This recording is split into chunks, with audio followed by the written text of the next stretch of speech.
هذه الشيلة تهنئة خاصة للعريسين الغاليين مبارك عبد القوي وعبد الله عبد القوي بمناسبة زفافهم الميمون وقرب الزفاف، مقدمة ومهداة من والد العرسان عبد القوي عبد الله عبد الخالق وإخوان العرسان محمد وعاصم ومعتصم، وكما هي من عمار رزاز وأولاده عامر وعمري، ومن معاذ رزاز وعبد الفتاح، ومن صديق العريس صالح محمد صالح وإخوانه، ومن سمير غازي وأحمد سمير. وكما هي تهنئة من أخوال العرسان محمد حمود وجلال حمود وعادل حمود، ومن الشيخ نجيب عبد المالك. كتب كلماتها شاعر شرب نجيب الشرعبي، أداء الفهد اليمني أشرف الشجاع، فألف ألف مبروك.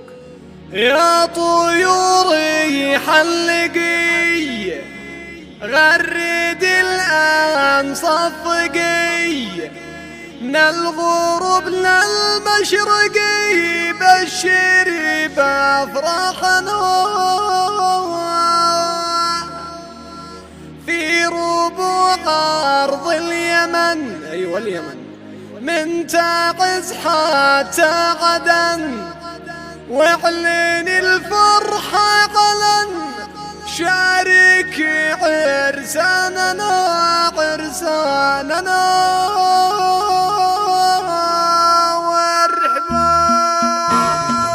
يا طيور حلقي غرد الأنصفقي، من الغروب للمشرقي بشري بافراحنا في ربوع أرض اليمن، من تعز حتى غدا واعلن الفرحة غنى، شاركي عرساننا عبد الله عبد القوي ومبارك الجيد النقي، يوم عرسهم نلتقي الجميع يا أصحابنا، بنهني الغاليين بالرفاه والبنين والسعادة كل حين دامها الله ربنا. أرض شرع بزهره قرية الشق انوره، والزرار استبشرا بالفرح يا أهلنا، والرصاص المحرقة في سمانا أطلقه، اشعل الكون احرقه وانوارت أوطاننا. يوم عرس الأخوين عبد الله مبارك زين القصر كل أنوارين في بلادي وطنا،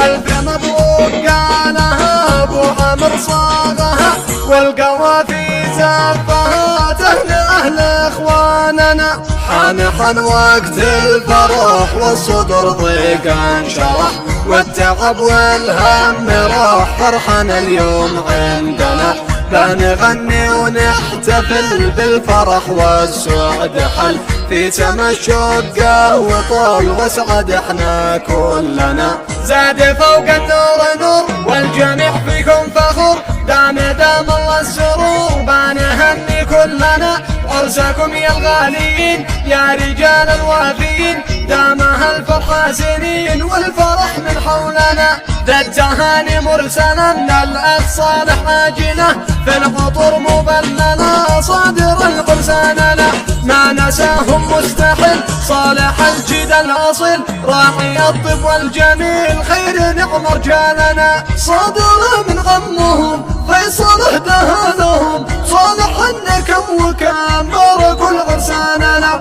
من أبو عامر خاص للعريس بعز ناس، عبد الله مبارك أساس الوفا يا أصحابنا. شاركوا العرسان يا أهل القلوب الصافية، يا الرجال الأوفياء أنتم فخرنا، يا الرجال الشرفاء والمخوة والوفاء والصدقة والصفاء، شاركوا العرساننا شاركوا العرساننا. نفتخر في وصلكم تكتمل الفرحة بكم، يا أهل شرع كلكم شرفوا لدارنا، مرحبا يا مرحبا في رجع جينا الإبا، والتراحب واجبة في جميع ضيوفنا، مرحبا كل الضيوف فوق رأسي والكتف، مرحبا ترحيب ألوف من حضر في عرسنا، والنهاية والختام والنبي طه سلام، وعلى أصحاب الكرام في نهاية قولنا في نهاية قولنا.